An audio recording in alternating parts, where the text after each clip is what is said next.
मकनपुर नामक गांव में हरिया और उसका परिवार रहता है। हरिया एक बड़ा जमींदार है। एक दिन उसका बेटा रामू शहर से पढ़ाई करके घर वापस लौटा। पापा, अब मैं एग्रीकल्चर में ग्रेजुएट हो गया हूँ और शहर से नई टेक्नोलॉजी सीख कर आया हूँ। यही सब का होवे है, हम कौनो समझी ये सब। पापा, मैं कह रहा हूँ कि अब खेती मैं करूंगा। मैंने खेती में ही पढ़ाई की है, इसलिए अब मैं खेती करूंगा ताकि हम नए नए तरीके अपनाकर ज्यादा पैसे कमा सके।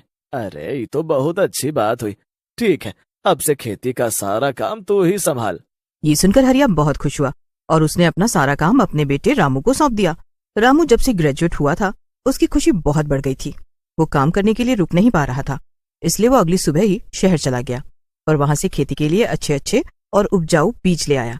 उसने घर आकर अपने पिता हरिया को बताया, पापा, मैं ये सब बीज लाया हूँ। इस बार नई खेती करेंगे और इस जमीन से अधिक मुनाफा कमाएंगे। कहा बोने वाले हो तुम इस बार? पापा, बीन्स, भिंडी और बैंगन। अरे तेरा राम भला करे, अनर्थ मत कर। पापा, हम गेहूं, ज्वार, बाजरा कब तक बोते रहेंगे? कभी ना कभी तो कुछ नया बोना पड़ेगा। अरे हम सब कुछ बो सकत हैं, लेकिन बैंगन नहीं। क्यों? तूने गांव में शोर ना सुनो अभी। जहां मारे ना पतो, गांव में बैंगन के खेत में चुड़ैल को खतरा है। ओह, अभी इस सब अंधविश्वास में बिलीव करते हो? अलीव बलीव हमें ना पतो, पर गांव में चुड़ैल आ जाएगी और जान बचानी मुश्किल है जाएगी। आप इन गांव वालों की बात में मत आया करो, ये सब लोग रस्सी को भी सांप बता देंगे।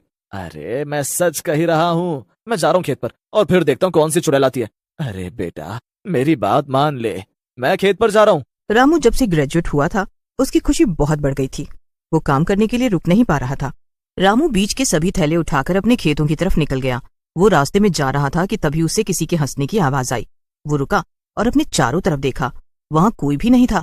तभी उसके फोन पर एक कॉल आई। कॉल देखते ही वो बहुत खुश हुआ, क्योंकि कॉल उसके दोस्त नयन की थी।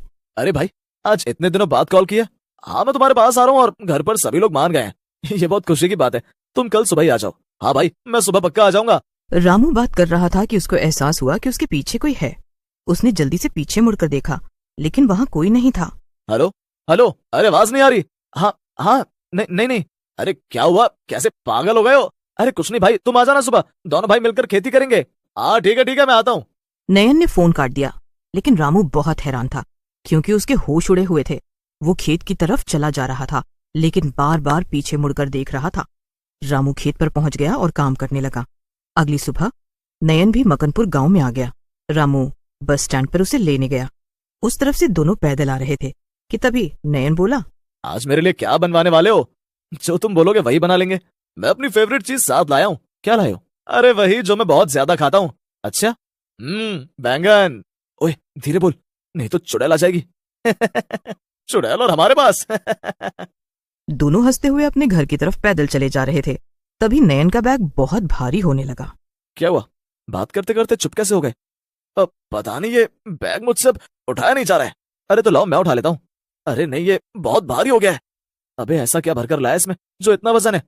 पता नहीं क्यों अभी वजन ज्यादा लग रहा है। इसमें सिर्फ कपड़े और बैंगन है। बैंगन इस गांव में? क्यों भाई, इस गांव में बैंगन लाने पर टैक्स लगेगा क्या? मुझे तो नहीं पता कि किसान सच है और कितना झूठ, लेकिन इस गांव में चुड़ैल इतना पढ़ लिख कर भी कैसे बात कर रहा है तू? मानता तो मैं भी नहीं हूँ। अच्छा एक काम करते हैं, बैग से बैंगन बाहर निकाल कर देखते हैं। देख, मुझे बहुत पसंद है बैंगन, लेकिन तेरे कहने से निकाल रहा हूँ। नयन बैग से जैसे ही बैंगन बाहर निकालता है, उसको बहुत आश्चर्य होता है, क्योंकि उसके बैग से वजन कम हो गया था। यार अब तो मुझे भी डाउट हो रहा है, इतने से बैंगन में इतना वजन था, अब ये यहाँ निकाल दिए, अब मैं क्या खाऊंगा? अब जल्दी से घर चलते हैं। तू चिंता मत कर, मैं तेरे लिए बैंगन का पूरा खेत बोने वाला हूँ। दोनों हंसते हुए घर चले गए। अगली सुबह सब सो ही रहे थे। गांव में शोर मचा।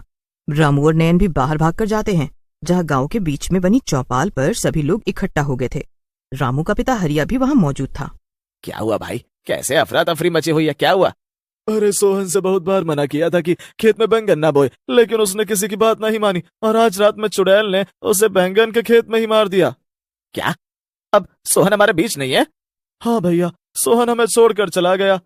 ये सुनकर सभी बहुत दुखी हुए। रामू और नयन ने भी एक दूसरे की तरफ देखा। बैंगन के खेत में चुड़ैल के होने पर सभी लोगों ने चर्चा की, लेकिन उसका समाधान किसी के पास नहीं था। इसीलिए सभी अपने अपने घरों की तरफ लौट गए। घर जाकर नयन ने रामू से कहा, रामू, तू पक्का श्योर है ना कि हम बैंगन की खेती करेंगे? हम अपनी पढ़ाई लिखाई को ऐसे ही बेकार नहीं जाने देंगे। हमने ज्यादा से ज्यादा रिसर्च बैंगन की खेती पर की है, फिर इसे कैसे छोड़ सकते हैं? वो सब तो ठीक है भाई, लेकिन यहाँ जान जाने की संभावना है। अरे ऐसा कुछ नहीं होता है, यहाँ सब लोग ऐसे ही अफवाह फैलाते हैं, लोगों में अंधविश्वास बैठ गया है।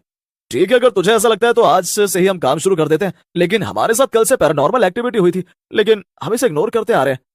देख भाई, मेरा बाप ही बहुत है मुझे डराने के लिए। अब तू ये काम मत कर। मुझे अच्छी खेती करके अच्छा मुनाफा कमाना है और अमीर बनना है। ठीक है भाई, फिर आज से शुरू करते हैं। रामू और नयन दोनों बैंगन की खेती का सारा सामान उठाकर खेत की तरफ चल देते हैं और खेती शुरू कर देते हैं। कुछ दिन ऐसे ही बीत जाते हैं और उन्हें चुड़ैल की तरफ से कोई भी समस्या नहीं होती। रात को दोनों घर चले गए। रामू और नयन अपनी फसल को बाजार में बेचने के लिए बेहद उत्साहित थे, जिसकी वजह से वो दोनों सुबह सुबह उठकर ही खेत पर चले गए। लेकिन वहां जाकर देखा तो उनके होश उड़ गए, क्योंकि खेत से आधे बैंगन गायब थे। रामू सिर पकड़कर नीचे बैठ गया। जब मैं बैगन बोना चाहता था, पूरे गांव ने हल्ला मचाया, और जब फसल आ गई तो सबको लालच आ गया और चोरी कर ली। हाँ यार, अब किसी को चुड़ैल से भी डर नहीं लगा। क्या हुआ बच्चों, सुबह सुबह यहाँ? ये उस चुड़ैल की वजह से हुआ है। रात में वही यहाँ आई होगी। पापा फिर से अब उसकी बात करने लगे, जो है ही नहीं। यहाँ चुड़ैल नहीं है, सभी गांव वालों का भ्रम है। ठीक है, अगर तुमको मेरी बात नहीं माननी तो मैं कर भी क्या सकता हूँ। खेत से सारे बैंगन चोरी हुए और यहाँ चुड़ैल नहीं आई थी। नयन, आज हम दोनों रात में खेत पर ही सोएंगे, फिर देखते हैं कि कौन आता है। ठीक है भाई, मैं तो तेरे साथ ही हूँ। रामू और नयन पूरे दिन खेत पर रहते हैं और फिर रात को भी वहीं रुक गए। वो एक पेड़ के नीचे खड़े होकर देख रहे थे। तभी दोनों की नजर सामने एक बहुत डरावनी चुड़ैल पर पड़ी। दोनों कांपने लगे। चुड़ैल बहुत खुशी से बैंगन तोड़ तोड़ कर खा रही थी। वो जोर से चीखती, चिल्लाती और फिर खुश हो जाती। ताजा ताजा बैंगन कितने अच्छे लग रहे हैं। मैं इस खेत के सारे बैंगन खा जाऊंगी और किसी को नहीं दूंगी। हाँ, मुझे लगता है कि हमें यहाँ से भाग जाना चाहिए। अरे हम कैसे भागेंगे अगर वो पीछे? नयन ने बोला ही था कि चुड़ैल सच में दोनों के पीछे आकर खड़ी हो गई। इसका मतलब मेरे अलावा यहाँ तुम भी हो और मेरे सभी बैंगनों पर नजर गड़ाए बैठे हो। लेकिन मैं किसी को नहीं खाने दूंगी, किसी को भी नहीं। जिसने मेरे बैंगनों पर हाथ लगाया मैं उसे खा जाऊंगी, उसका खून पी जाऊंगी। चुड़ैल अपनी डरावनी हंसी हंसने लगी। रामू और नयन वहां से जान बचाकर भागे। अपने से बड़ों की बात माननी चाहिए, क्योंकि वो कोई भी बात अपने अनुभव से कहते हैं।